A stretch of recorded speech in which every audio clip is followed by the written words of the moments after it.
On today's episode of Star Wars Factions Compared, we review the series up to this point.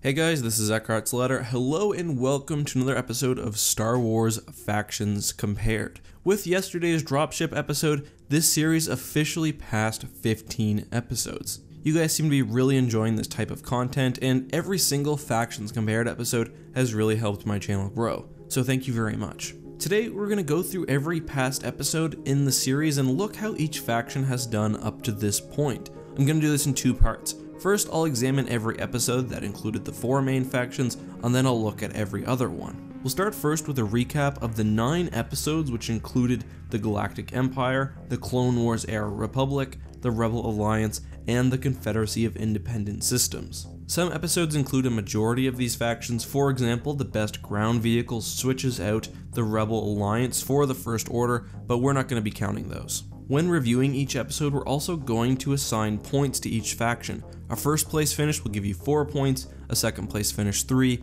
a third place finish 2, and a fourth place 1. Before looking at the other episodes, we'll add up all the results and see where each faction ranks at this point. I'm curious though, take a second right now and vote in the upper right hand corner. Let me know which one of the 4 factions you think overall is leading. The very first episode in this series looked at which faction had the best navy. There, I said that due to the versatility within their fleets, the Confederacy of Independent Systems had the best navy, followed by the Rebel Alliance, the Republic, and the Empire. It's key to note that we weren't looking at overall navy strength, for example number of ships, but rather which navy was best structured, which is why the Empire came in last. We did something similar for the next and most popular episode of the series, which looked at the best army of the 4 factions. There, the Republic came in first due to the specialized and well-trained nature of their clones. The Confederacy of Independent Systems came in second, largely due to the variety of ground vehicles, followed by the Empire, which, like the Republic, had specialized troops but not a variety of ground vehicles,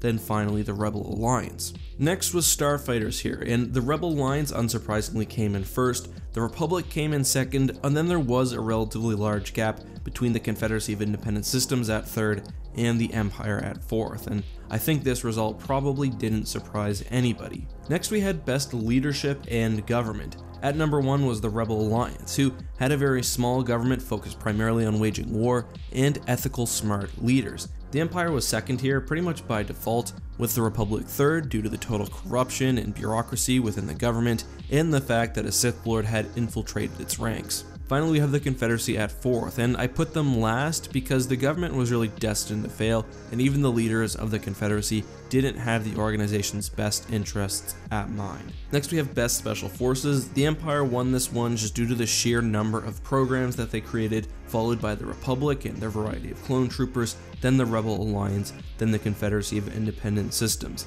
Subsequently, we looked at Best Blaster. Here the Empire came in first, the Republic came in second, the Rebels in third, and the Confederacy again in fourth. I'm not going to go over the details here because it is rather technical. You can check out that video specifically if you'd like to watch it.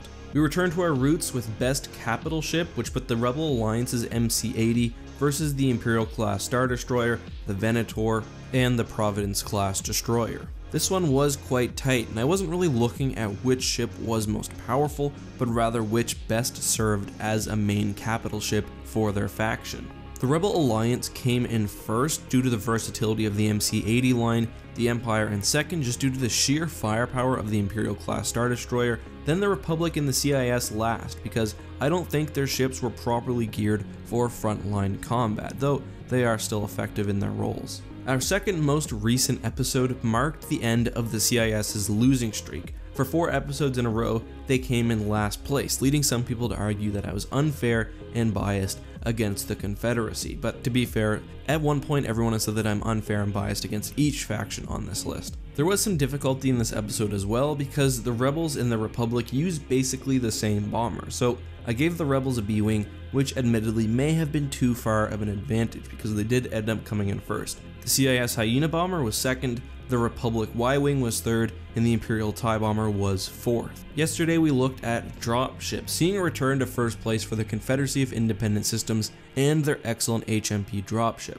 The Republic LAT came in second, the Rebel Alliance U-Wing in third, and the Empire in 4th. This was not without controversy because I probably didn't pick a great craft for the Empire. However, when looking through the comments, everyone suggested that I use the Imperial Patrol transport because it was featured in Star Wars Rebels, so I did. In hindsight, I would have picked the Imperial Sentinel landing craft, but to be completely honest, I did not realize that ship was so heavily armed. I thought that it only had a couple of blasters, kind of akin to a Lambda shuttle. To summarize all of that, right now the Rebel Alliance is in first place with 26 points. The Republic is in second place with 24. The Empire and Confederacy are in third and fourth place, tied with 20. This ranking, however, is in no means finalized. I will continue updating it as we head into what I'll call Season 2, which should start in a couple of days, perhaps even tomorrow. I think it will be interesting to reflect back on how these factions compare 30, 40, maybe even 50 episodes in.